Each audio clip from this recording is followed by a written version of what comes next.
Beleza. Então vamos adiante. Alguém mais, por favor, quer falar?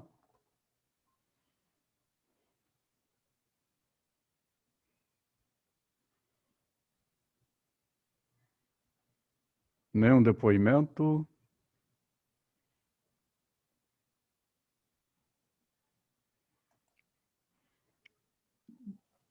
A Nath, que sempre fala, quer falar hoje, Nath?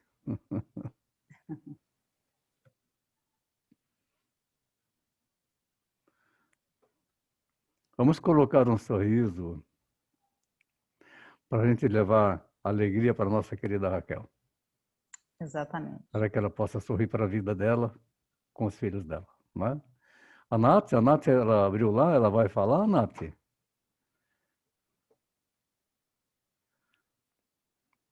Não? Ficou quietinha? Até saiu da tela? Pois é. Só falou oi e tchau. Tá. Tá bom. Então, nós vamos rever novamente aqui rapidinho, para depois chegar no outro ponto aí que nós vamos desenvolver mais um pouquinho os nossos pensamentos, estabelecer aí uma finalização desse grupo maravilhoso que a gente vem acompanhando há mais de 2 anos, que nós tivemos um mês aí que nada aconteceu, né? Então, mais um mês que passou assim em branco, foi logo que surgiu essa Covid. Vamos buscar alguns conceitos básicos, esses conceitos irão nos acompanhar pelo resto das nossas vidas. A gente saber falar o que é psicanálise, de pronto, que vão nos perguntar o que é psicanálise. Com esse trabalho que nós estamos desenvolvendo, a gente vem persistentemente fazendo esse trabalho, com muita dedicação, nós estamos conquistando um espaço muito interessante, atraindo pessoas da psicologia para o curso de psicanálise.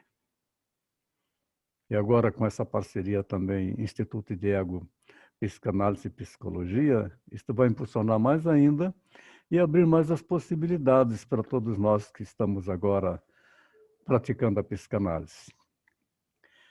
Vamos saber na ponta da língua o que é a psicanálise, cada um no seu jeito de falar. Este resumo que aqui está, que significa análise da psique, ciência que estuda o inconsciente, sonhos e a origem dos conflitos mentais, criada por Sigmund Freud. É muito abrangente esse conteúdo.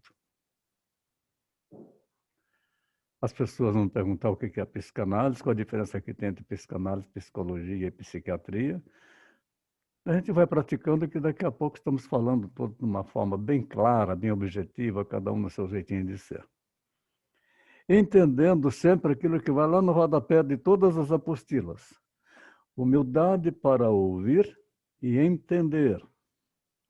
Sabedoria para aplicar, 100% humano. A mochila da vida, que entendemos e estudamos bastante, que falamos no início das transformações que passaríamos durante esse período que nós estivéssemos juntos estudando, com humildade para ouvir e entender, mesmo com situações em que mexiam com os nossos valores, e praticando, portanto, a sabedoria para poder aplicar, que tudo é 100%, todos esses conteúdos. E que nós precisamos trabalhar com pessoas para que elas possam esvaziar essa mochila da vida, que é através da associação livre. Ouvir, ouvir, ouvir e ouvir. Rapport, rapport, rapport e rapport. Seguir os ensinamentos básicos de Freud, que o desejo é o impulso de recuperar a perda da primeira experiência de satisfação. Aí Freud disse assim, o que é a felicidade? Não é um valor cultural. Ela deve estar subordinada à disciplina do trabalho como ocupação integral, à disciplina da reprodução monogâmica, ao sistema estabelecido de lei e ordem, o sacrifício metódico da libido, sua sujeição rigidamente imposta às atividades e expressões socialmente úteis, tudo isso é cultura. e humildade para ouvir e entender, sabedoria para aplicar 100% humano, é cultura básica do psicanalista. É uma frase criada por mim, mas outros também poderão criar outras. Lembrar que a nossa estrutura da mente, do início, quando Freud identificou a libido, a pulsão, o libido inconsciente, o pré-consciente e consciente. A dificuldade que tínhamos no início para começar a entender dentro dessa estrutura e a evolução disso para o id, ego e superego.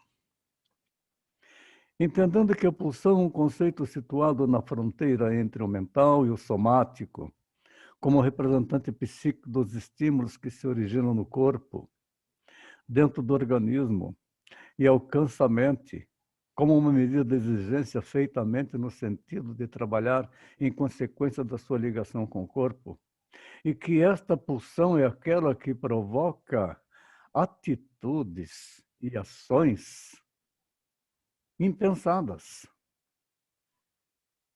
Um ego que é relativamente fraco, quando recebe um afeto, que nós falamos do afeto desde o início, a pulsão que vem, que afetou o id, é tão forte que ele explode. E nunca se encontrou aí a fonte da energia agressiva, tal como se tem as zonas erógenas para a energia libidinal. A ideia da pulsão de morte não é de que o indivíduo irá atacar o ambiente, mas sim atacar a si próprio. A energia libidinal acaba aqui pressionando a energia agressiva a ser dirigida contra o ambiente ou contra as pessoas. A atuação dessas pulsões pode causar o que se denomina de compulsão à repetição, que se caracteriza pela atuação das pulsões além do princípio do prazer. E toda vez que nós somos vítimas de uma pulsão que nos agrediu, nós precisamos lembrar desta frase que está embaixo. Humildade para ouvir e entender. Sabedoria para aplicar, que é 100% humano. E quando estamos também trabalhando com pessoas, humildade para ouvir e entender o que ela está transmitindo, qual é a sua dor, quais são os seus conflitos, e entender que isto, aplicando na vida, é 100% humano. Tudo é 100% humano. E que o conflito intrapsíquico, entre o id, o ego e o superego, eles nem sempre coexistem pacificamente. Ora, você está falando em conflito, ele não coexiste pacificamente.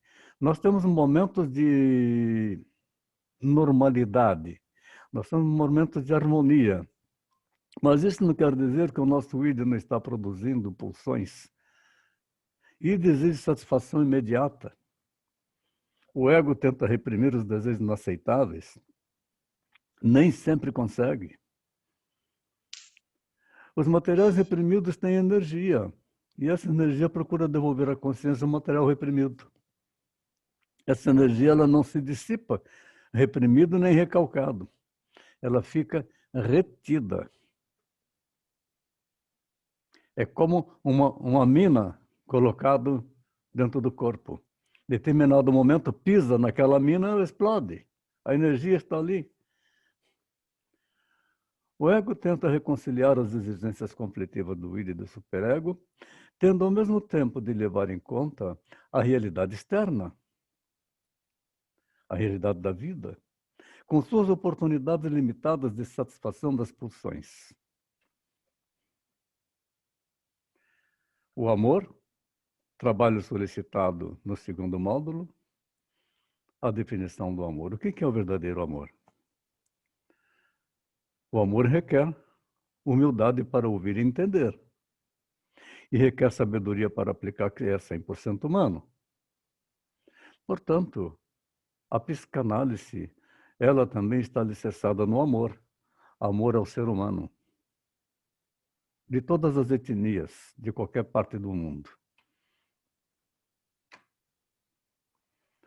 No complexo de Édipo, segundo Freud, que o menino quer matar o seu pai, substituí-lo como parceiro sexual da mãe. Muito bem explanado pelo nosso querido colega Simeão. A angústia da castração é a angústia que motiva o menino nesta fase. No desenvolvimento normal, a angústia de castração é reprimida, torna-se inconsciente e pode ser deslocada, sendo vivida como medo de extirpação genital ou medo de doenças. Aqueles que têm oportunidade agora de estar aí com pacientes mais jovens, mães que estão com criancinhas novas, e que podem observar esse desenvolvimento, como que isso é importante é que nós podemos pontuar para levar um conhecimento para essas mães que estão aí com seus bebezinhos, para poder tratar mais desse ser humano, para que ele cresça muito mais saudável, evitando as agressões pelas quais muitos passaram, que nós passamos também, e não queremos que passe para os outros. Nas fases do desenvolvimento psicossexual, entender o que é a fase oral, que é exemplificada pelo prazer dos bebês ao chupar a chupeta, que não tem nenhuma função vital, mas apenas de proporcionar prazer. E tem aquelas mães que, para a criança ficar quietinha, pega a chupeta, passa no açúcar e dá para a criança. Não tem noção do mal que está fazendo, né? Colocando açúcar refinado na boca da criança. Na fase anal, pelo prazer da criança ao controlar a sua defecação e o entendimento que ela tem, que tudo que é dentro dela é o que é mais valioso. Como aquele caso que eu contei para vocês, da minha netinha, que veio peladinha com a mão toda suja de cocô e chegou perto de mim. A mãe olhou, percebeu o que era, e eu falei com ela, olhei assim, é para mim, é para mim, minha queridinha? Ela falou, é para você, vovô.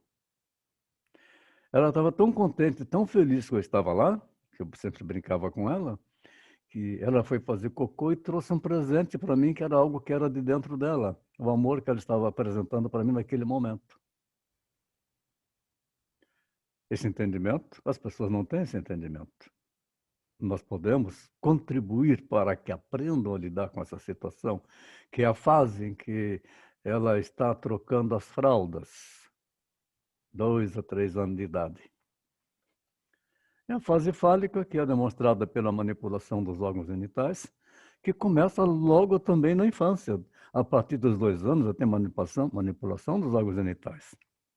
A criança, quando está tomando seu banho, está sendo higienizada, ela se excita, porque passa a mão, passa o lencinho para fazer a higiene na superfície dos órgãos genitais, e ela se excita.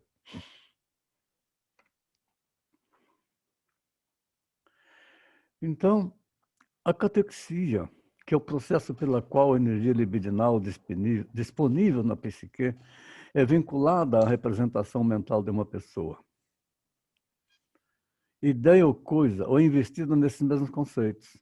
Ou seja, a catexia, o desejo, aquela força libidinal que se concentra num determinado objeto, fica catequizado ali, enquanto não conquista, não se satisfaz. A raiva que se sente contra uma pessoa é uma catexia, ou fixação de energia na representação mental dessa pessoa, e não nela como objeto externo. Então, isso pode nos ensinar que precisamos de muita humildade para ouvir e entender quando a pessoa está com raiva dirigindo-se a nós. E para aplicar que isto é uma reação 100% humana. A libido é o impulso vital para a autopreservação da espécie humana. E compreende a libido como energia sexual no sentido estrito, como fenômeno do impulso, do desejo, do prazer. Mais tarde, esta energia, este impulso, volta a enfatizar essa visão mais generalista do que o impulso de autopreservação tem origem libidinosa e confronta, portanto, a libido com o instinto de morte. A pulsão de morte, então, acontece. E com isso, o ego ele tem toda a sua estrutura de mecanismo de defesa. que são os diversos tipos de processos psíquicos, cuja finalidade consiste em afastar um evento gerador de angústia da percepção consciente. E ela é automática. Os mecanismos de defesa são funções do ego e, por definição, inconscientes, nós reagimos inconscientemente quando recebemos um afeto. Precisamos ter a humildade para ouvir e entender, habilidade para perceber o que está acontecendo de emocional, e aí sim, a sabedoria para aplicar, que é 100% humano. E com isso, a gente constrói o nosso próprio controle da inteligência emocional. Estar consciente é, em primeiro lugar, um termo puramente descritivo, que repousa na percepção do caráter mais imediato e certo. E quando se bate na mesa, estou consciente disso. E muitas vezes está completamente errado o que está dizendo que estou consciente disso. Ele está sem ter consciência. Porque o que ele está dizendo que ele é consciente disto é uma verdade dele e não a verdade como um todo. A experiência demonstra que um elemento psíquico, uma ideia, não é, via de regra, consciente por um período de tempo prolongado. Porque muda, porque outras coisas vão acontecendo, muda a nossa forma de pensar. Aí, pelo contrário, um estado de consciência é caracteristicamente muito transitório. Uma ideia que é consciente agora não é mais um momento depois. Embora assim possa se tornar-se novamente em certas condições que são facilmente ocasionadas.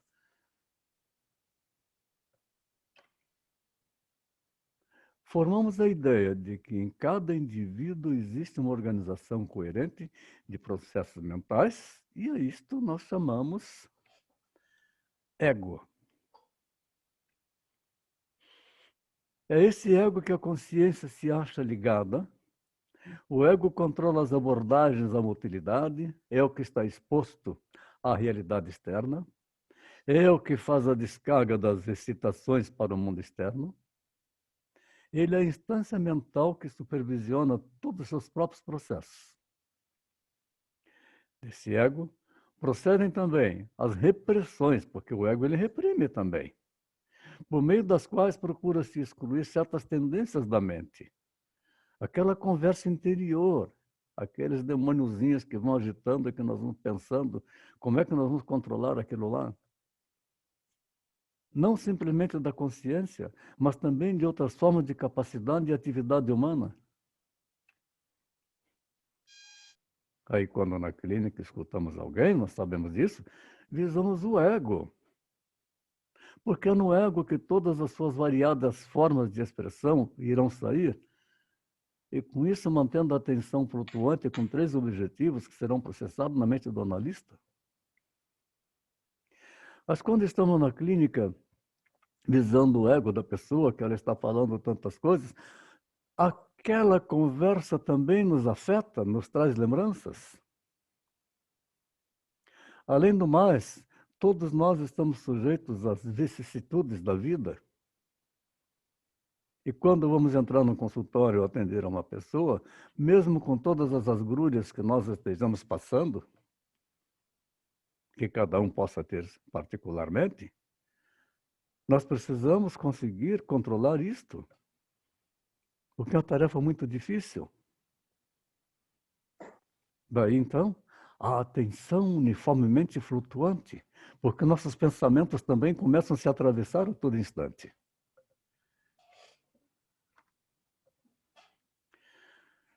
Vocês se lembram desse vídeo? Divertidamente? Vale a pena ver de novo, o divertidamente. O que representa perfeitamente a estrutura da mente humana. O id, o ego e o superego. Os sintomas que nós vamos identificar, sintomas neuróticos, correspondem a qualquer desvio que se queixe o paciente, qualquer um. Ele chega no consultório, ele está cheio de sintomas, mas ele está precisando falar. Então ele fala, fala, fala, fala, fala, às vezes se emociona. E nós só ouvimos. Deixa totalmente à vontade, deixando claro que ele pode falar o que ele quiser, que não tem certo, não tem errado e não tem julgamento. Ele pode falar sobre aquelas coisas que ele não falaria nem para ele mesmo. E que tudo que se fala numa sessão de análise ali fica. Que não sai dali nem com mandato judicial. As pessoas chegam, elas estão, você procura, nos procura, elas estão com sintoma neurótico, que resulta de uma formação psíquica que nós vemos inalievavelmente associada ao retorno do recalcado, sob o formato de formação de compromisso, formação reativa e formação substitutiva. Até aí nós ficamos todos nivelados. Os sintomas se manifestam das pessoas que aparentemente estariam muito bem, mas ela tem seus parentes. Tem a mãe, tem o pai, tem a sogra, tem o sogro, tem as primas, tem as tias. Passaram a ser parentes. Porque Tem um cunhado. quando se casou e constituiu família, aí sim, aí é a sua família. Mas fica naquela prisão, lá do fundo da caverna, como se aquilo fosse a família. Então a pessoa não consegue voar de tanto pitaco que ficam colocando na vida dela. Aí nasce uma criança, a mãe moderna que procura aprender, aquela que tem cultura, que estuda a melhor forma de criar uma criança, que conversa com profissionais da área. Aí chega a sogra e faz tudo ao contrário. E fica ligando e perguntando assim, você já deu comida para ela hoje? Você já deu de mamar para ela hoje? Você já deu banho nela hoje? É muito afeto, né, para cima da pessoa que está começando a constituir uma família. Então, está com sintoma neurótico à flor da pele. Precisa conversar e botar isso para fora.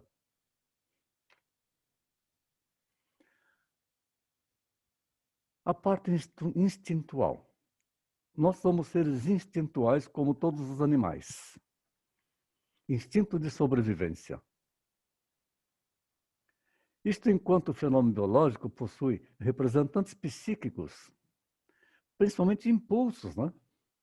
Tendências, desejos e fantasias inconscientes afetivamente interligados. Mas tendências que são situações hereditárias, lá do seu passado no bem regresso, sendo que somente por intermédio desse é que nós podemos discernir a natureza deles.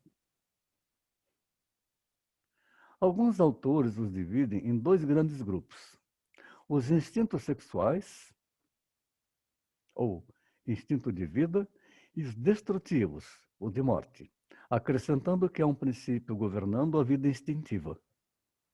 O princípio da realidade, opondo-se ao princípio do prazer e desprazer. No quinto módulo, eles estudamos sexologia e psicanálise. Muitas pessoas ficam horrorizadas com essas revelações, com o entendimento desse desenvolvimento da psicossexualidade que foi revelado por Freud lá em 1895, 1900, na virada do século. E que ainda hoje causa espanto. Não existe amor à primeira vista, mas sim a paixão à primeira vista, a atração inicial, que ela é provocada por um olhar. E quando se chega perto, aquele fenômeno do órgão vomeronasal, que é captado pela pequena glândula praticamente invisível, que nós temos aqui no palato, é captado, portanto, os feromônios. Esses feromônios provocam uma reação fantástica na mente humana, produzindo sensações. Assim começa, portanto, a atração, a paixão à primeira vista. Os conflitos conjugais, a traição, os desentendimentos familiares têm sua origem na relação sexual. Mesmo que aparentemente outras queixas sejam citadas, mas a base está aí.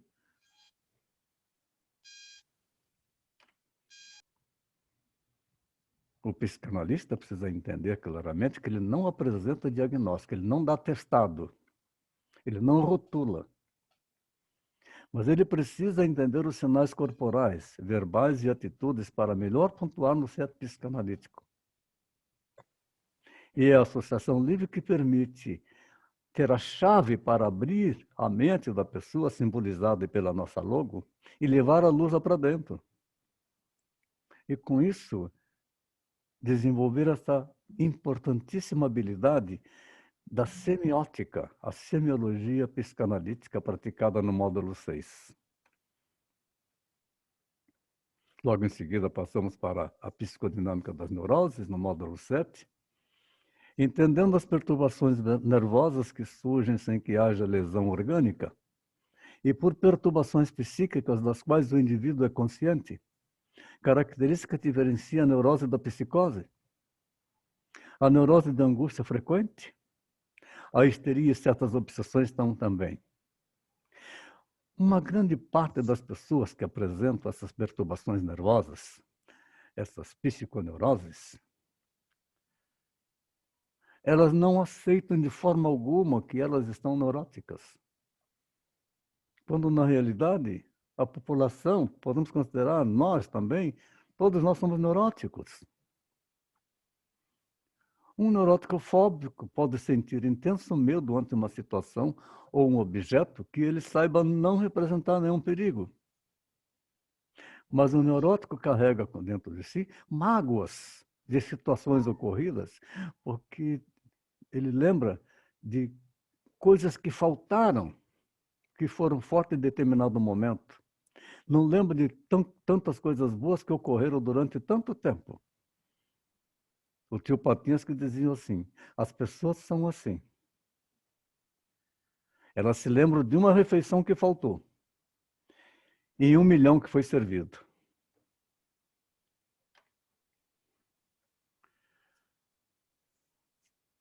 Os fundamentos da psicanálise, o ego na situação analítica, a associação livre, a transferência e a contra-transferência que ocorre normalmente. Eu, com todos os anos que tenho de prática da psicanálise, eu recebo a contra-transferência, eu entendo a contra-transferência que está acontecendo diante de um relato. Os mecanismos de defesa que nós temos que fazer a identificação, para assim estabelecer uma aliança terapêutica. O silêncio do paciente e o silêncio do analista. Quando ele desanda a falar, ele precisa falar. O analista fica quieto, só usa a técnica do mugido, né?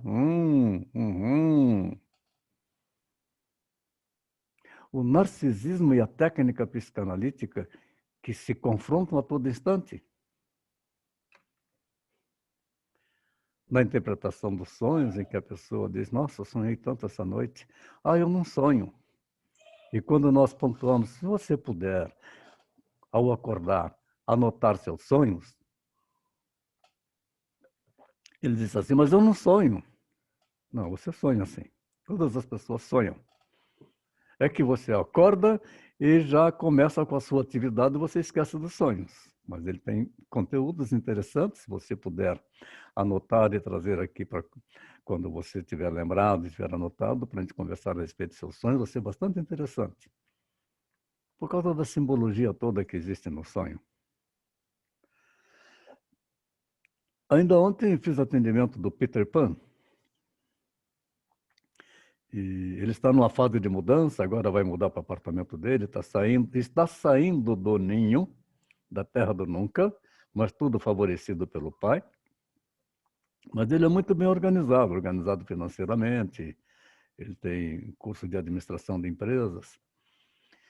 E aí ele estava falando do celular dele, que já está falhando, e que ele não poderia trocar de celular agora, porque ele está tendo muitas despesas para ir para o seu apartamento. Aí hoje de manhã ele me mandou um sonho. O sonho estava baseado no celular, que o celular dele estava partido. Foi um pesadelo para ele. É uma situação recorrente que está passando dentro dele essa manifestação. As loucuras. Aí o louquinho da revistinha, né? Do Maurício de Souza. Ele é um símbolo perfeito para isso, porque essas loucuras, realmente elas acontecem para quem está louco, tudo que ele faz, realmente acontece. A psiquiatria aplicada à psicanálise. O que é que nós precisamos entender um pouco da psiquiatria e buscar estabelecer parcerias com psiquiatras, conhecer trabalhos psiquiátricos e também parcerias com a psicologia. Eu tenho agora um paciente online, é um jovem de 28 anos. Ele está em formação na psicologia, mas ele gosta muito da psicanálise. Então, ele inclusive já se matriculou na próxima turma que nós vamos abrir em agosto, a turma 9. E ele está procurando arrumar um estágio, arrumar um emprego. Antes está feliz da vida que arrumou um estágio, um emprego, na casa do adolescente, que é um senhor laboratório para ele trabalhar com aqueles adolescentes abandonados. Ali já tem estrutura borderline, tem vários tipos de problemas. Tem aqueles que se cortam, que se machucam. É interessante que eles chegam a quebrar uma caneta para pegar a parte cortante da caneta e se cortar. Qualquer objeto serve para se cortar. No limite borderline, os que estão pacientes limítrofes, caso de psiquiatria, mas também de conhecimento da própria psicanálise e da psicologia. Os fenômenos psicossomáticos, as doenças que vão se manifestando, e aí nós sabemos que a realidade externa nos afeta, provoca doença. Se provoca uma doença pela realidade externa, nós estamos intimamente ligados com a nossa mente e a nossa mente adoece. Esta energia é de rebote, ela é de espelho, ela se esparrama na mente e se esparrama no corpo. Mais de 90% das doenças orgânicas são de origem psicossomáticas.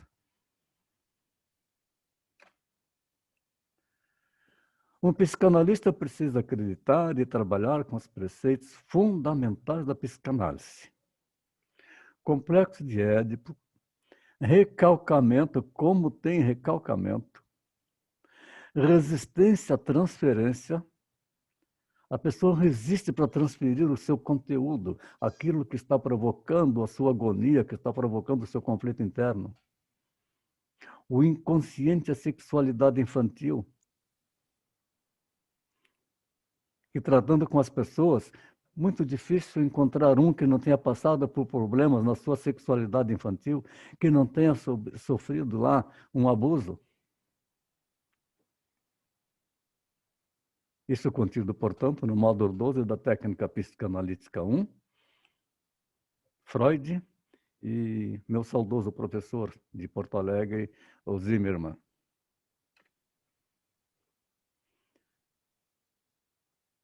Aprender a não aconselhar é uma tarefa bastante difícil, porque ficamos numa tentação muito grande.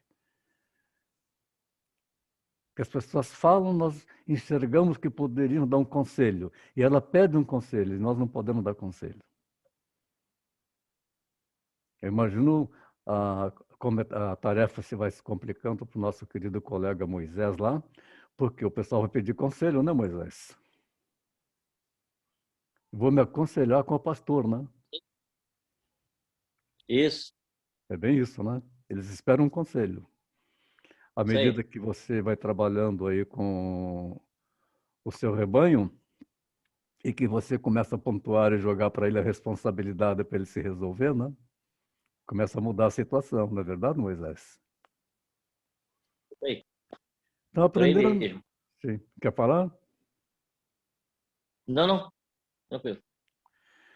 Então, aprender a não aconselhar.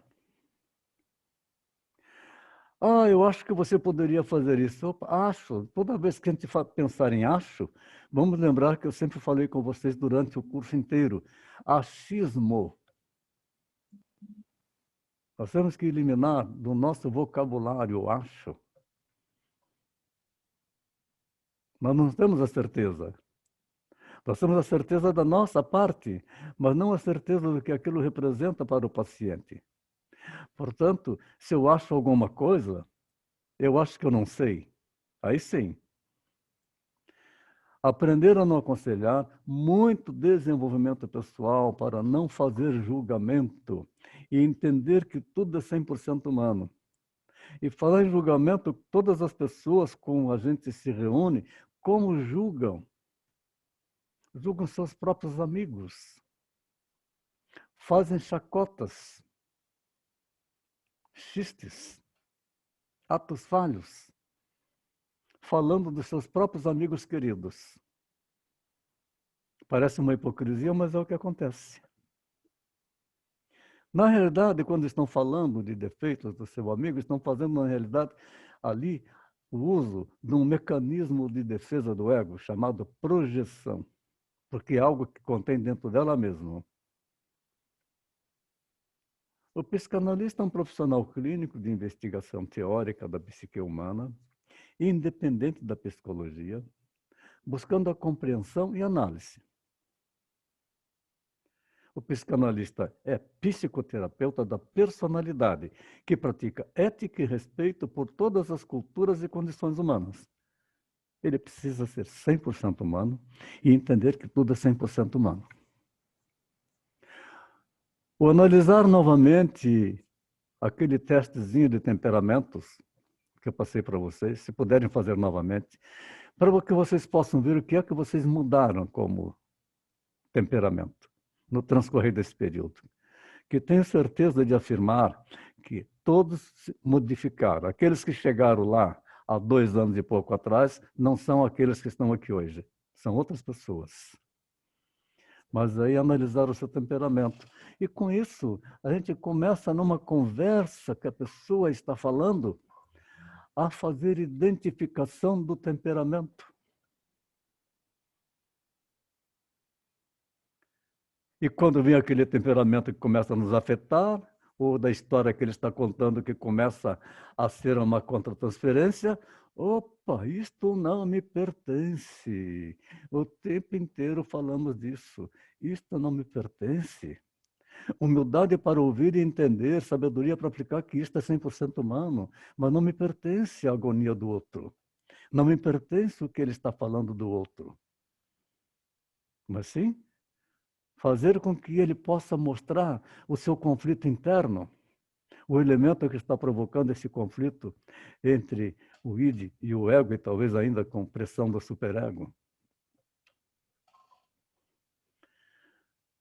Todos nós herdamos um temperamento dos nossos pais e cristalizamos pontos de fixação que afetam a vida adulta, que inconscientemente se pratica aquilo que ele critica no próprio pai. Ele repete o que aconteceu no seu passado.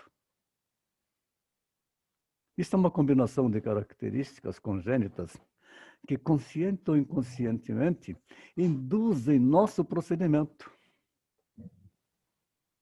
Então, toda vez que vem isso, que a gente percebe que vem aquele afeto que, caramba, ai, isso não me pertence, para você se livrar disso. É esta conversa interior e a linguística interna para a gente poder trabalhar numa associação livre.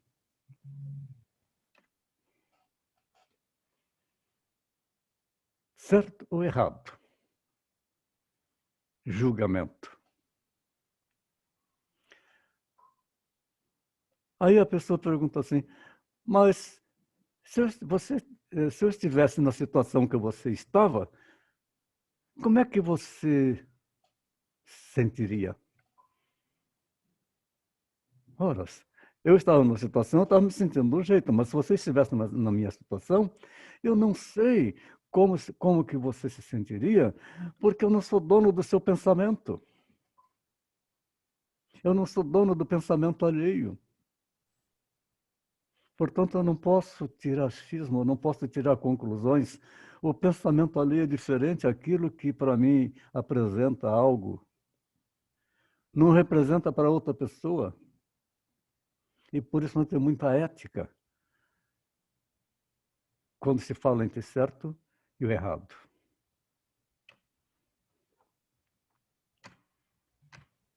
Ele não quer sair daqui não, hein? Aí, saiu. E aí nós vamos lá nas psicopatologias. Loucura é liberdade. Tem hora que a gente tem que ser meio louco mesmo, tem que ser livre, né? A loucura é liberdade. Por que é liberdade? Porque nos livramos do superego. Aquele superego que está a todo instante nos controlando, nos apurrinhando, limitando os nossos desejos, fazendo com que o ego fique em agonia. Tem hora que a gente tem que dar um pontapé na bunda do superego para ficar livre dele, não é? E praticar a liberdade de ser a sua essência. Praticando sempre aquilo que a gente apresenta, aquilo que nos apresenta numa sessão de análise, que tudo que vem dali não te pertence, é do outro. E quando esse outro está falando de uma situação do outro, que o outro está fazendo, o que o outro faz também não pertence a ele. Então aquele medo do julgamento começa a se evaporar quando se adquire esta consciência de que nós não somos donos do pensamento alheio e o que eles pensam não nos pertence. Então quando recebemos uma agressão verbal, por que será que estamos recebendo uma agressão verbal? Está nos ofendendo? Está mexendo conosco, nos afetando? Por que será? Porque a pessoa está projetando algo dela para cima de nós. É a projeção.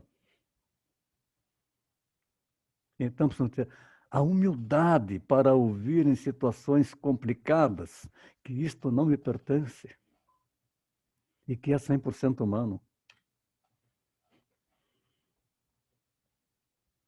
Na psicoterapia psicanalítica, praticar isto não me pertence é uma constante.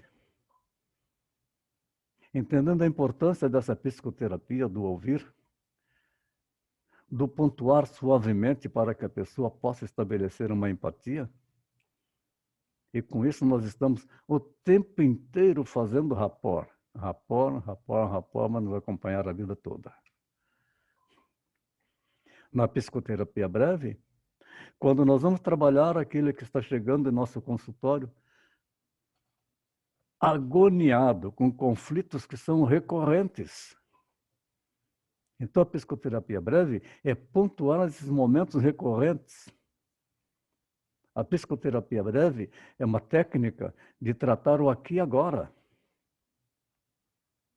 Ela não é sessão de análise profunda do inconsciente, e sim é análise de algo recorrente. Isso é psicoterapia breve. Com os conhecimentos que nós temos a condição de pontuar de forma tal para que aquilo que a pessoa está carregando na vida dela, como um símbolo do amor, que na realidade é uma âncora, arrastando isto na vida dele, não consegue. Ele está carregando uma mala pesada, uma mala sem alça. Aí são coisas recorrentes. Aí temos que usar metáforas, como aquela metáfora do barquinho, de que nós vamos cortar as âncoras que nos prendem, cortar as amarras das âncoras, cortar as amarras que estão nos prendendo ao cais, raspar o casco para que o barquinho possa flutuar. Aí, quando esse barquinho flutua, que ele já cortou as cordas das âncoras, cortou a corda do porto seguro, não existe porto seguro. O porto seguro é você. Aí esse barco está prontinho para navegar, está à deriva. Aí depende de você. Está à deriva, ele está em conflito ainda, porque ele cortou as amarras, que são as âncoras que são os parentes, são os amigos, são os julgamentos, um monte de âncoras, um monte de palpiteiro, um monte de pitaco. Por isso que eu gosto de utilizar logo no começo, num grande número de casos, a recomendação da leitura do Fernão Capelo Gaivota. A história do Fernão Capelo Gaivota, criada por Richard Bach, 50 anos atrás, e que é best-seller até hoje, e que podem assistir também no YouTube, Fernão Capelo Gaivota, para ver aquela história, introjetar aquilo dessa importância de ver como que é esta nossa sociedade, como que é a organização ou desorganização familiar. Os conflitos que esses estão gerando a todo instante, é um bicando no outro, disputando migalhas. Psicoterapia breve é para mostrar isto. Se lembra quando eu contei daquele caso do coronel de 2,6 metros de altura, em que ele estava se tratando comigo, porque ele estava num período de transição, de separação, e tinha encontrado um novo amor, estabelecendo um novo relacionamento. Ele estava bem complicado para ele. Então, ele me dizia que ele estava tão complicado que o pinto dele tinha ficado do tamanho da metade do polegar. Aí, ele estava falando também da esposa que tinha traído ele com um instrutor de academia, de educação física, e estava falando do pai, da mãe e da irmã. E ele, então, criticando, falando com raiva, falando bruscamente da irmã dele que fazia isso, do pai dele que fazia isso, da mãe que fazia aquilo, que moravam a 500 metros da praia e não iam na praia. Ele terminou de falar, eu falei para ele assim, sabe por que você está assim tão irritado? Ele falou, não sei. Porque você está se ocupando de coisas que não te pertencem. O que o seu pai faz, que a sua mãe faz, que a sua irmã faz, não te pertence. Ele ficou muito puto. Professor, Oi. sinceramente, entre nós aqui, já que o senhor fala que nós já somos colegas, me responda uma coisa com sinceridade. Escutando um depoimento desse, do jeito que o senhor falou, não dá vontade de dar uma risada? É claro que não vai. Fala a verdade, não dá vontade de rir. O cara é pintinho chifrudo. Isso, mas então ria. Eu, honestamente, Isso. olha, é para rir, porque É para rir. parece uma história de horror um negócio desse. O cara aí, grandão, chorão e ferrado. 2,6 metros de altura. Então. E estava fardado, viu? Com a pistola no lado. Aí é pior ainda, né? É. Aí é um Eu pensei assim, né? esse cara vai me dar um tiro na cara, né? Não. Já pensou? É. Aí terminou a sessão, ele saiu como se ele tivesse recebido uma ordem de marchar, sabe? Foi embora. Mas ele fazia 2 vezes por semana. Daí a 2 dias ele voltou. Professor, Então nessa... Oi?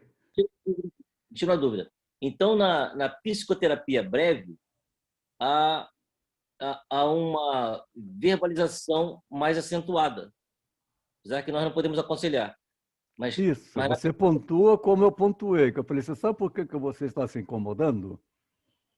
Percebeu que a psicoterapia é breve? Ele falou, não sei. Você está se incomodando porque você está se importando com aquilo que não te pertence. A única coisa que te pertence são as suas atitudes e seu pensamento. O que pensa teu pai, o que pensa tua mãe, o que pensa tua irmã, não te pertence. Isso é psicoterapia breve. Aí ele ficou puto da cara, né, no momento. 2 dias depois, quando ele voltou, abriu um sorriso e falou assim, baixinho, são os baixinhos que fazem com que eu aprenda alguma coisa na vida, viu? E caiu na risada. Você tem toda a razão. Não me pertence, eu não vou mudar o comportamento deles. Eu posso mudar o meu comportamento em relação ao que eles estão fazendo. E caiu na risada. É para rir mesmo, não, Simeão? E quantas vezes que nós estamos lidando com pessoas que estão na nossa frente, que começam a falar, e lá dentro dá aquela vontade de dar uma risada, né? É bem isso. Aí chegamos no estágio, lá no módulo 18. Muitos ainda não conseguiram concluir essa etapa, estão ainda em processo. Para entender a importância da supervisão. A supervisão é um apoio necessário para o crescimento do psicanalista em formação, porque tudo isso que nós estamos falando aqui, dessas transferências, dessas situações todas que vão acontecendo, que nós estamos no atendimento, a gente fica meio perdido. Então, precisa de uma supervisão para contar o que está acontecendo. E essa supervisão vai pontuar como é que está acontecendo com você. Você ficou com muita vontade de dar um conselho? Mas chegou a dar um conselho? Ah, mas aquele está me incomodando tanto, eu não sei o que eu vou fazer quando ele vier aqui na próxima sessão. Sabe sim. Mas como que eu sei? Eu não sei o que ele vai falar. Mas você sabe o que fazer. O que, professor? Ouvir, ouvir, ouvir e ouvir. Nós não sabemos o que vai sair de dentro. Aí alguns falam assim, a caixa de Pandora. E acham que está absoluta essa colocação como uma caixa de Pandora. A caixa de Pandora espalhava doenças. Ora, uma caixa de surpresas fica melhor. Porque vai sair dali, não são só doenças. Vai sair essência humana. É surpreendente, nós não sabemos o que vem. Estamos tratando uma doença, sim, mas não é só doença que vem dali. Então, uma caixinha de surpresa é melhor para toda a sessão de análise. Nós não sabemos o que vai sair quando chega o nosso paciente.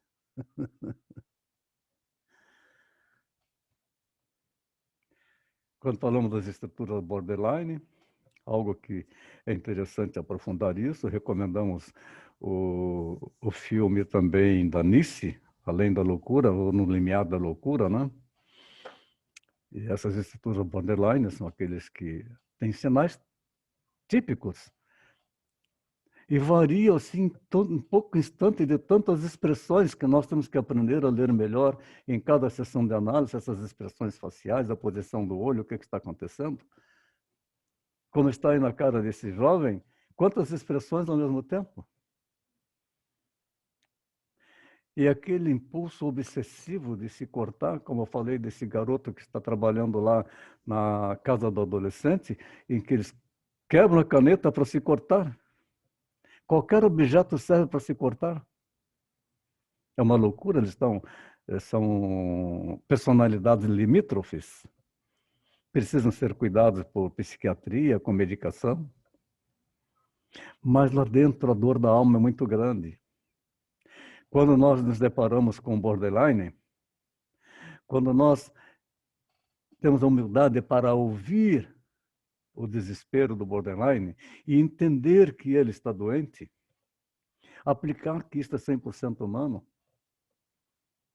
que nós não sabemos o que se passa na vida daquela pessoa, o que se passou, para levar ela para essa situação tão desesperadora.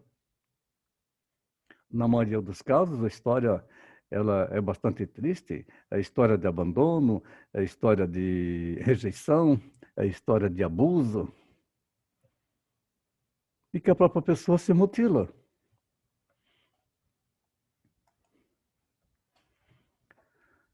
A psicanálise infantil. Alguns analistas questionam a possibilidade da criança desfrutar de uma análise no mesmo molde de um paciente adulto. É bem interessante, no mesmo molde. É associação livre? É associação livre. Nós precisamos liberar a essência. Lembrando a célebre frase de Shakespeare, to be or not to be, that's the question.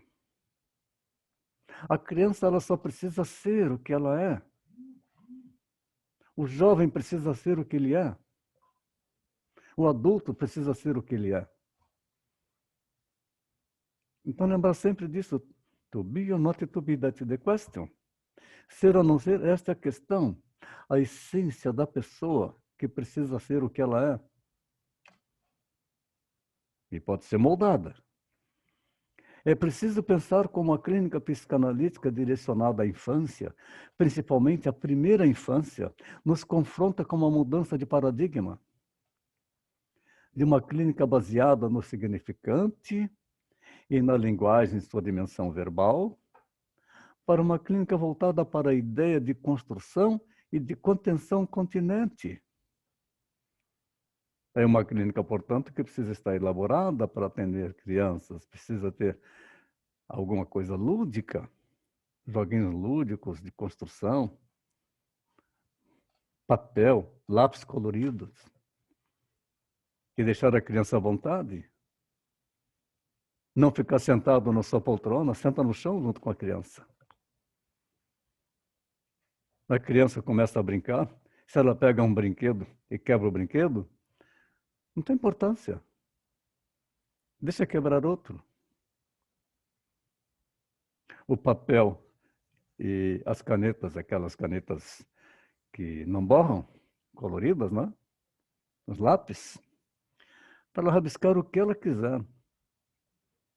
Aí quando vai rabiscar, que você rabiscou alguma coisa, você pode perguntar para ela, o que é isso? Aí você vai estabelecer um rapport com a criança. Você tem que ficar igual a ela. Você se lembra daquela história do rapport que eu conto em todas as aulas? Daquele menininho de 6 anos que ficou sentado de frente para o muro, olhando para o muro, ninguém conseguia tirar ele dali? Eu me sentei ao lado dele, porque eu fiquei sabendo da história que ele tinha saído para brincar, caiu na poça de lama, chegou em casa, a mãe deu-lhe umas chineladas e botou ele de castigo.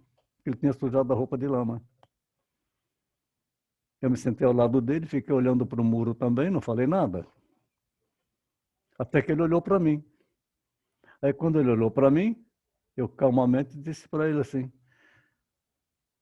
ô cara, sabe o que aconteceu comigo hoje? Eu tomei um banho aqui, botei minha bermuda branca, minha camiseta branca e saí para comprar pão na padaria. Tinha uma poça d'água lá na frente, eu escorreguei, caí, me lambuzei todo, tive que voltar para tomar banho, trocar de roupa. E aquela lama escorria assim pela minha perna que parecia que eu estava com caganeira.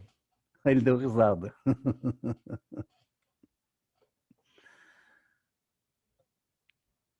E não falei mais nada. Logo em seguida eu saí dali. Não demorou 30 segundos, ele já estava brincando com as outras crianças. Só porque fiquei igual. Então, ele se liberou da censura que ele tinha recebido. Aí nós vamos lá na Melanie Klein, onde ela diz que um brinquedo ou um animalzinho de estimação desempenha o papel de um objeto de estimação, um objeto que auxilia na imaginação das crianças, ajudando a diminuir a sua ansiedade, tendo a função de protegê-las enquanto dormem. A gente, fato interessante, agora que a gente já tem mais um entendimento de toda a trajetória de Freud, aí vem a Melanie Klein, que foi também muito questionada no mundo. Ela não tinha também um curso superior, mas ela conseguiu o espaço dela e foi respeitada na Europa antiga. Mas o que ela está dizendo? Animalzinhos de estimação que desempenham um papel de um objeto que auxilia na imaginação das crianças. E o que o Freud fala de quando a criança nasce? A pequenininha, na fase de desenvolvimento, que é a fase oral. Assim, ajudando a diminuir a sua ansiedade, tendo a função de protegê-las enquanto dormem. Aí sim, tem esse simbolismo daquelas crianças que ela tem até o paninho dela para dormir, né? Tem o bichinho e o paninho com aquele cheirinho. É o cheirinho da mãe, para ela se sentir segura. No módulo 22, a maravilhosa obra de Winnicott, Introdução à Teoria dele. Se quiser achar interessante, deve pesquisar mais e se aprofundar. Onde ele diz: esconder-se é um prazer, mas não ser encontrado é uma catástrofe. E ele diz a mesma coisa, de forma diferente, de Melanie Klein. De a criança recém-nascida, a criança bebê, 3 meses, 4 meses, 5 meses, ela é uma coisa só. A mãe não existe. Ela não tem noção daquilo que está ao redor dela. E é nesse período, até os 3, 4 meses, que a criança ela se sente mais agredida. Então, instintualmente, ela chora, porque pessoas estranhas chegam, energias diferentes chegam perto dela. E ela sente isso, e ela não sabe o que é. Então tem que se agarrar no corpo da mãe, tem que estar no peito da mãe, e já terminou de mamar, mas fica ali. Aí se a mãe vai tirar, porque ela já até dormiu com a boquinha no bico do peito da mãe, a mãe vai tirar, ela acorda e começa a chorar. É o princípio do prazer, né?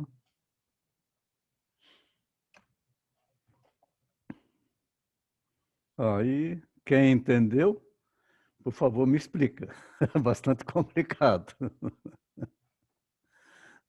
Freud foi o inventor da psicanálise na França. Já no início do século XXI, inicia Jacques Lacan como reinventor do divã. É como tem muita gente aí reinventando a pólvora, né? Mas lá no final, ele teve a grande humildade de dizer assim: quem quer ser lacaniano, que seja, eu sou freudiano, que é a origem dele.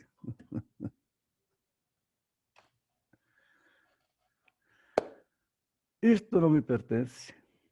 Humildade para ouvir e entender, sabedoria para aplicar. 100% humano.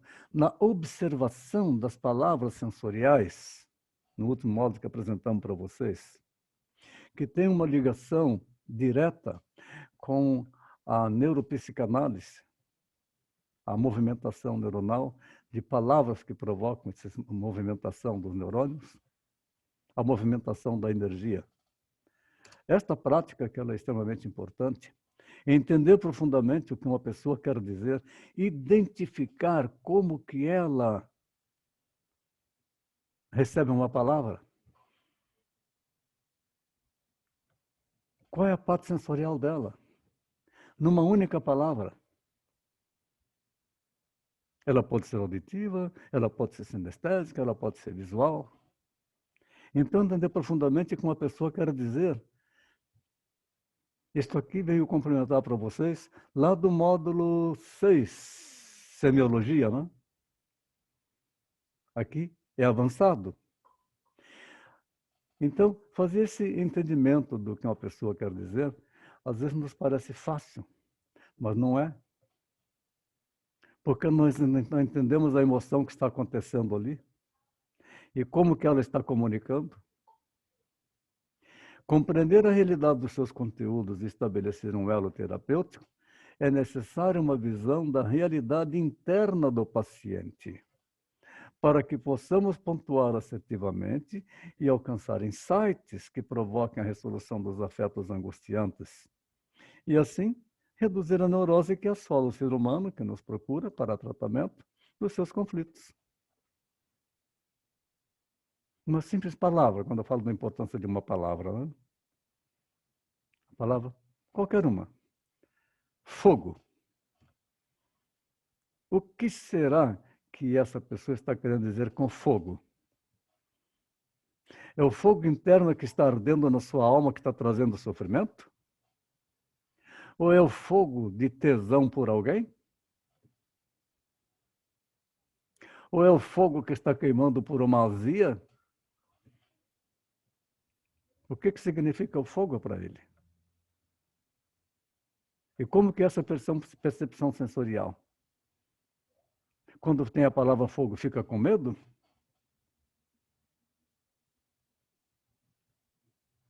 Então, praticar bastante o material que vocês receberam das palavras sensoriais são fundamentais para a gente melhorar a nossa percepção do entendimento e também entendemos como é que nós percebemos as coisas.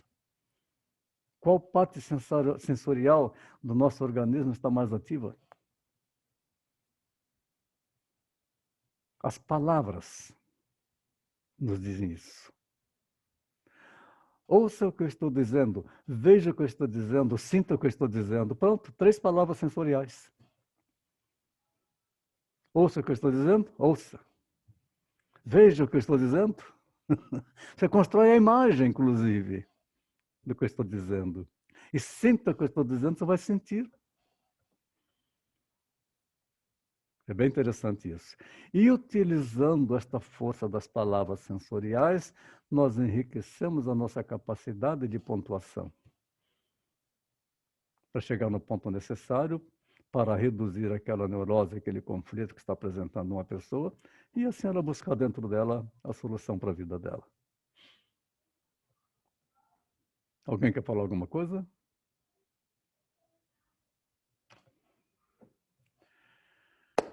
Ok.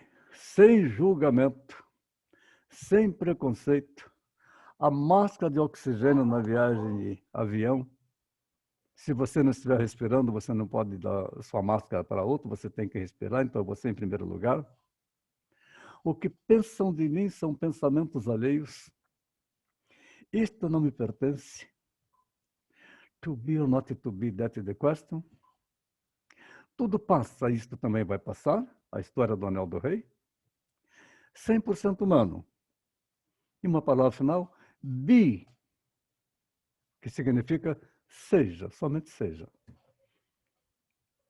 Parabéns a todos vocês que chegaram até aqui, principalmente a nossa querida colega Margarete, que fez uma apresentação muito bacana Obrigada. do seu artigo. Nosso querido colega também, Simeão, fez uma apresentação muito bacana do seu artigo. Isto certamente deverá incentivar as colegas e colegas que ainda não fizeram, que também sigam esse caminho, porque vocês todos são capazes. Ok, minha gente, eu vou tirar dos slides e vamos bater um papo. Muito obrigado. E não imagina a satisfação, a alegria que eu tenho quando a gente chega nesse ponto. É muito legal. Saber que eu tenho mais um grande número de colegas para a gente estar participando e fazer parte do nosso instituto.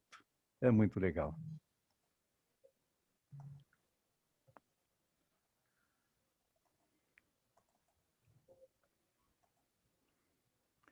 Ok, vamos aí. Oi, Karin. A Karin chegou quietinha, já estava no embalo. Mas a Karin agora está em Joinville, né, Karin? Não, estou em Floripa. Ah, está em Floripa? Mas você estava em Joinville há pouco tempo. Não, Joinville não Pensei que estive. então eu que entendi, eu confundi, tá vendo? Aí é um problema da percepção sensorial, que falhou alguma informação. Mas eu andei me movimentando, né? Então faz Aham. sentido. Que bom que você está aqui conosco, só marcar a tua presença. Bom te ver, Karen. Faz tempo que a gente não se vê, não é? Tá Verdade. fugidinha, né? Eu ando junho e julho, estou trabalhando como nunca antes na vida. Estou bem feliz. Que bom, né? Aham. E o Pena, Pedrinho? perdi, Margarete. Perdi a tua apresentação. Ah, Você falou de tema. eu fiz sobre, na verdade, peguei o início das nossas aulas, né? Eu peguei sobre como foi entendido os transtornos mentais desde o começo, né, dos tempos, sobre como é que surgiu estou com a glicose baixa, agora as palavras somem. Através da catarse, como foi surgindo, como Freud foi atendendo sobre agora me fugiu quando me baixa a glicose, me somem as palavras. Não, mas deixa quieto, Margarete. Até E- falou até bastante já. Aham. Não precisa E apresentar os de novo. mecanismos, e os mecanismos de defesa. Sim. Que joia, que lindo. E entendemos, então, a linguagem da catexia e catarse. Foi muito legal, muito bom. Ela falou assim, você precisa ver descontraidamente, apresentou tudo, com uma dicção ótima. Foi muito bom. Obrigada, obrigada. Todos se saíram muito bem, não é? Então nós aqui vamos ficar à disposição, vou elaborar uma agenda bimensal para a gente fazer nossos encontros. Aqueles que já chegaram até esse ponto e que concluíram a sua ACC, ou seja, a TCC, que é o artigo de conclusão do curso, já vão receber o seu certificado. Os demais ainda ficam numa pendência de completar os seus trabalhos para a gente poder emitir um certificado. Tem um prazo de 24 meses para concluir. Aqueles que já têm a sua habilitação para trabalhar como psicanalista vão receber um certificado com validade de 24 meses para completar a sua supervisão. Certo? À disposição. Seus comentários, por favor. Para Karen, teve a apresentação do Simeão também, Karen, que foi muito legal sobre... Ô, Simeão, fala um pouco sobre a sua apresentação aí para Karen. Que tema que você escolheu, Simeão? Oi, Karen. Eu ousei me aventurar em dissecar o Édipo. Eu fui atrás das origens na Grécia e trazer a compreensão do Édipo para a contemporaneidade. Porque olhando as pesquisas e mexendo aí nas investigações científicas, eu percebi que, principalmente na psicologia, ainda há uma grande deficiência na compreensão dessa fase no desenvolvimento infantil. Os psicanalistas já não têm muito essa dificuldade, porque esse é um assunto muito batido, né, nas fases de Freud.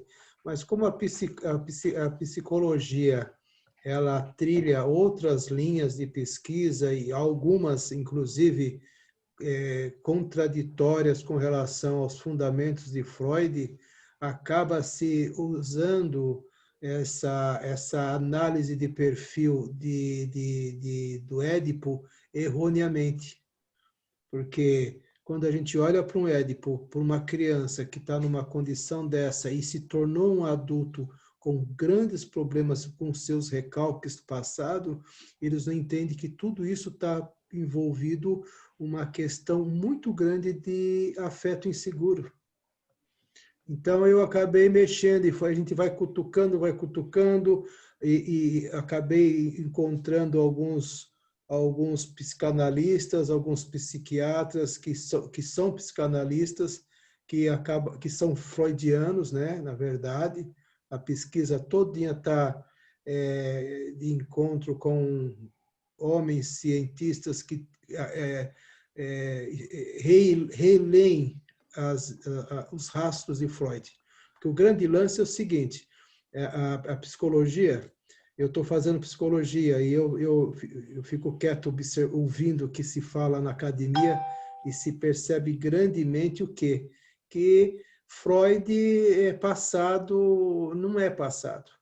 Todos eles falam contra Freud, mas eles precisam dos fundamentos de Freud para seguir em frente em outras teorias.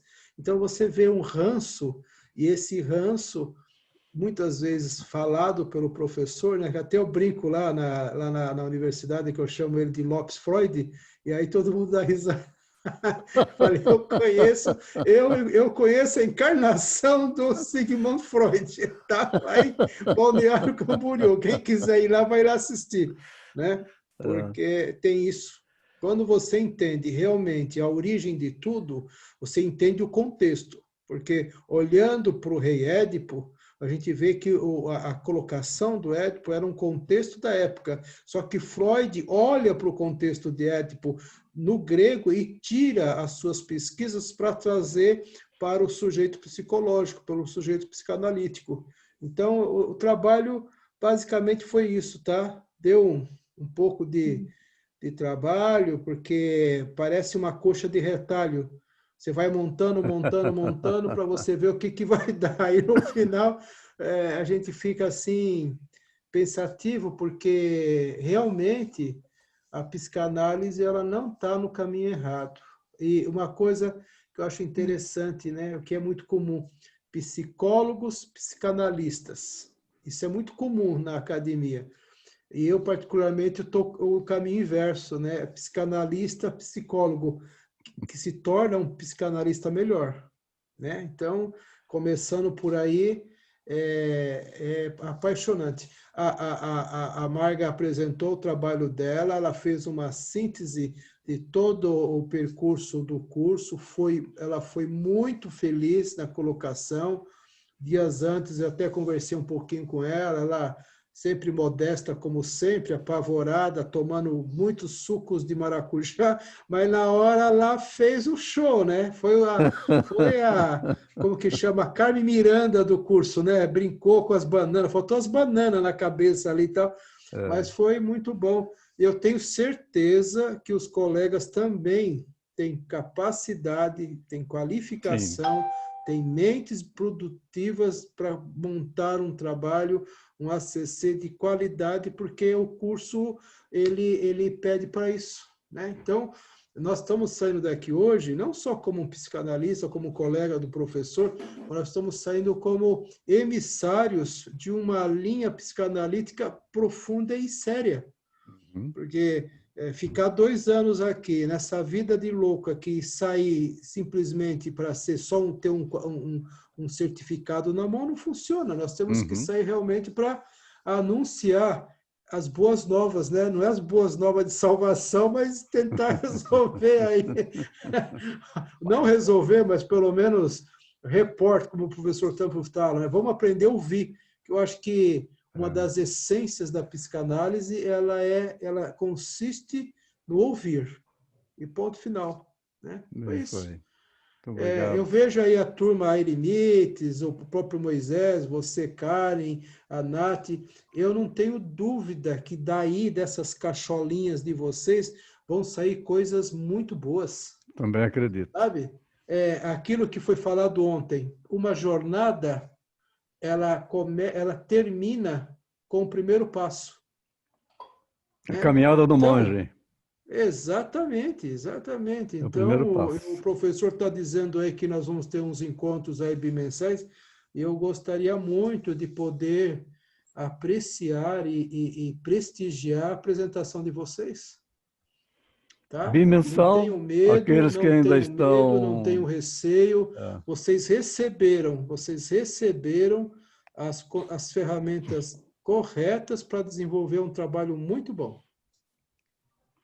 Nesse encontro bimensal, aqueles que já estiverem em continuidade, quiserem fazer a sua apresentação, mas está sempre com espaço para fazer a sua apresentação, e assim vai completando. E assim a gente fica sempre na caminhada do monge. Exatamente. Eu sinto por ficar bastante assim para trás, porque foi muita mudança, né? Bem no meio do caminho, foram mudanças que eu não tinha planejado fazer, mudança de casa e de trabalho, mudando na unidade, né? Mas eu queria dizer, assim, ó, gente, mesmo assim, mesmo com esses percalços e às vezes não conseguindo acompanhar quando a gente começou na pandemia, aqui os encontros online, coisa que eu... Mesmo assim, eu tenho feito e aplicado o que eu aprendi aqui no trabalho que eu faço com a literatura. Gente, é uma paixão a psicanálise, né? Sim. Eu, semana passada, fiz um trabalho junto com psicólogas cognitivo-comportamental. E aí, eram com os alunos, né? Foram 4 turmas de alunos. E o receio delas, assim, em abordar algumas questões, Ai, mas é muito pesado. Isso que a gente estava falando de trabalhar uns contos, tá? Tipo assim, trabalhar os mitos, os contos. E você vê, a psicanálise, ela não tem esse receio, né? Ela tem um outro entendimento é mais cortante, é mais direta. E ela aposta no sujeito, né? Que o sujeito vai dar conta. Isso, Eremita. Eu fiquei de cara com a universidade é teórica, né? Elas levavam assim, os alunos assim, uma coisa mimizenta, sabe? Eu achei assim, sou mais a psicanálise mesmo. A psicologia numa universidade ela é teoria pura, aí a psicanálise é prática. Prática. Essa é a diferença. A faculdade ela aponta o lugar do vinho e do queijo, mas o psicanalista está no balcão já tomando lá a sua cerveja e comendo o seu salgadinho. A diferença é só essa. Então, nosso instituto agora é psicanálise e psicologia. Então, começamos a pegar um ninho de pessoas interessadas que se agregam à psicanálise. Em breve a gente vai ter novidades. Para a turma 9, que vai começar em agosto, na realidade, eu já tenho 4 matriculados da psicologia, que estão concluindo o curso de psicologia agora, de várias cidades aqui da região. E isso é muito importante para nós podermos produzir, pelo menos regionalmente, um elo multidisciplinar. E quem sabe muito em breve também a gente consiga colocar no Instituto psiquiatria, que é bem provável que sim, que eu já tenho psiquiatra, que é minha amiga, que também aprecia meu trabalho, também aprecia o trabalho dela. Amanhã, às 9 horas da manhã, se alguém puder, eu vou disponibilizar um link que eu vou disponibilizar um pouquinho antes das 9. Eu vou estar fazendo uma apresentação para algumas pessoas, às vezes 2, 3 pessoas interessadas no curso de psicanálise. Também produzir uns slides para dar uma explicação melhor, para que ele possa ter um entendimento. E aí também tem uma advogada, talvez venha também um outro pastor que também veio do Rio de Janeiro, e tem 4 alunos da psicologia também interessados. Às 9 horas da manhã estarei fazendo, então, uma apresentação, dura apenas 30 minutos.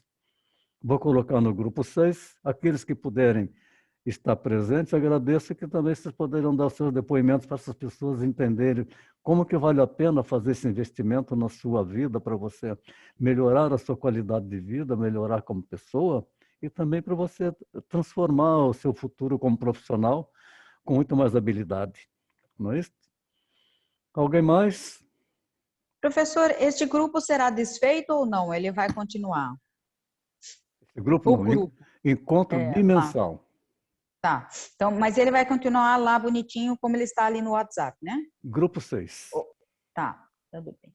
Não é extinto. Nenhum deles é extinto. Todos eles têm lá. Eu tenho grupo 1, 2, 3, 4, 5, 6, 7, 8, 9, daqui a pouco 10. Okay. Enquanto eu estiver vivo com energia por aqui, nós vamos fazendo isso. É uma locomotiva. Excelente. A Covid não me levou, então nós vamos em frente. Professor, Grupo 6. Oi.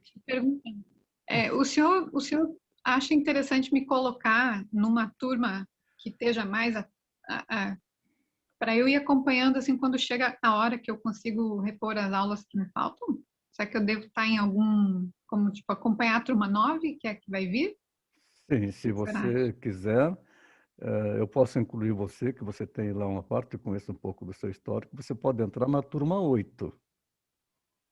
Ah, tá, nós estamos na... Oxe, é verdade. Então, eu vou colocar Karen.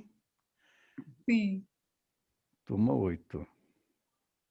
Professor, eu acho que eu também tenho 3 faltas que eu preciso repor. Eremites. Você pode repetir o módulo, não tem problema. Você vai praticando mais. Então, vou colocar Eremites também na turma 8.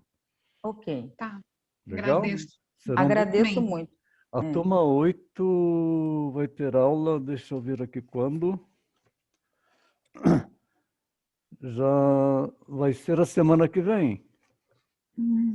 Eu acho, ela está naquele cronograma que o senhor passou, né? Acho que sim. Está. Tá, porque eu também estou... É que houve uma mudança de data, porque nós fizemos o encerramento com vocês agora. Só um minutinho, eu já pego aqui. Uhum. Aproveita e vão conversando entre vocês aí um minutinho. Vamos fazer igual na oitava série, quando o professor sair da sala, né? Vamos fazer bagunça todo mundo. Simeão, sabe que eu fiquei interessado nesse teu trabalho, interessei na Margarete também, mas o povo bate muito na psicanálise sem conhecer, né? Meu Deus, no Freud mesmo, eu tive muita resistência ali onde eu estou fazendo trabalho agora, que uma psicóloga chegou a dizer assim, ó, mas o inconsciente não é objeto da ciência, porque a psicanálise se opõe à psicologia, né? Uma está olhando para a consciência e a psicanálise é para o inconsciente. Aí eu pergunto, como é que consciência é objeto da ciência e o inconsciente não é?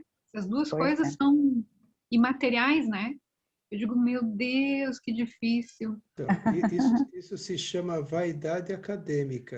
Eu estou numa universidade que eles são Unicode inteiro, o objeto de pesquisa da universidade, e é a segunda maior universidade privada do Brasil, que é a Unicinos. Eles só perdem para a PUC, e eles têm Freud na sua linha de graduação, mas eles engasgam com Freud. Freud, na garganta deles, é um caroço de abacate. E eles são Winnicott, né? Então, eu fico só observando, escutando as falas deles e tal. E aí eles vão fazer o quê? A gente vai ficando quieto. Eu, particularmente, essa semana, a gente está terminando uma bateria de prova e trabalho para tudo quanto é lado, e esses dias eu fiz uma entrevista dentro de uma das graduações, que é de psicologia infantil, e foi pedido nós entrevistarmos um profissional de educação e de tal. Eu fui atrás de uma psicóloga de Esteio, aqui no Rio Grande do Sul, que ela trabalha na PAI. E aí eu fiquei com ela entrevistando e fazendo uma série de perguntas e mais algumas pessoas. E no dia que nós fomos apresentar os trabalhos, que eram 6 grupos daquela cadeira, 5 apresentaram uma entrevista com um psicólogo de consultório. Nós fomos os únicos a apresentar uma linha de psicologia dentro de uma PAI.